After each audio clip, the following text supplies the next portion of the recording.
যাদের মাধ্যমে এই জায়গা জমি কিনে ব্যবসা বাণিজ্য করে তারা তাদের সাথে প্রতারণা করে। সেক্ষেত্রে এই যে তাদের কষ্ট অর্জিত টাকা তারা এখানে পাঠায়, এখানে ভ্যাট দেয়, ট্যাক্স দেয়, বিনিময়ে তারা এখানকার বিদ্যুৎ ব্যবহার করে না, এখানকার গ্যাস ব্যবহার করে না, রাস্তাঘাট ব্যবহার করে না। তাহলে এই প্রবাসীদের এই সমস্যার সময় যদি আমাদের প্রশাসন যদি র্যাপিড রেসপন্স না করে, সমস্যা সমাধানে যদি দায়িত্ব না নেয়, তাহলে এই মানুষগুলো তো দেশের প্রতি আরো নিরুৎসাহিত হবে। আমাদের অনেক প্রবাসী এই ডায়াসপোরা কমিউনিটি আছে যারা বিভিন্ন দেশে প্রতিষ্ঠিত ব্যবসায়ী, পেশাজীবী।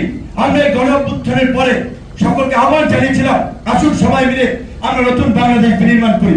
অনেক মেধাবী তরুণ প্রবীণ একটা উৎসাহ দেখেছিলাম।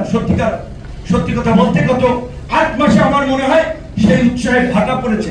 দেশের এই ব্যবস্থা দেখে তাদের আর সেই আগ্রহটা নাই। শুরুর দিকে যেভাবে তারা বলেছিল না এইবার বোধহয় দেশে একটা আমূল পরিবর্তন হবে, এইবার আমার দেশ আমরা গড়ে তুলবো, আমরা এই সমস্ত দেশে থাকি, ইউরোপ, আমেরিকা, মধ্যপ্রাচ্য এই সমস্ত দেশের আইন কানুন বিধান নীতিমালা আমরা আমাদের দেশকে সেইভাবে গড়ে তুলবো। কিন্তু কয়েক মাস পরে দেখছে যেটা তো জেলেও সেই কদর দিকে যাচ্ছে।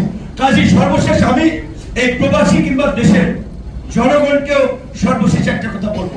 আল্লাহ বলছে যে দুনিয়াতে যত বালা মুসিবত মানুষের হাতের কামাই। কাজে আপনারা যেভাবে চাইবেন সেইভাবে আপনাদের নেতা নির্বাচিত হবে। যাদেরকে আপনারা নেতৃত্বে চাবেন তারা আপনাদের নেতৃত্বে আসবে। সুতরাং আপনাদের দায়িত্ব আছে ভালো মানুষকে আগামী নির্বাচনে ভোট দিয়ে নির্বাচন করা, ভালো মানুষের পাশে থাকা, যারা ভালো কিছু করতে চায় তাদেরকে সমর্থন করা।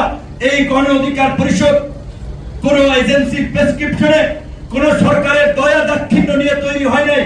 এই গণ অধিকার পরিষদ বাংলাদেশের ইতিহাসে একমাত্র ব্যতিক্রম ধর্মী রাজনৈতিক দল যারা রাজপথের আন্দোলন সংগ্রামের মধ্যে দিয়ে গড়ে উঠেছে, জনগণের চাহিদাকে প্রাধান্য দিয়ে যারা রাজনীতি করেছে। এবং এই গণ অধিকার পরিষদ আপনারা দেখেছেন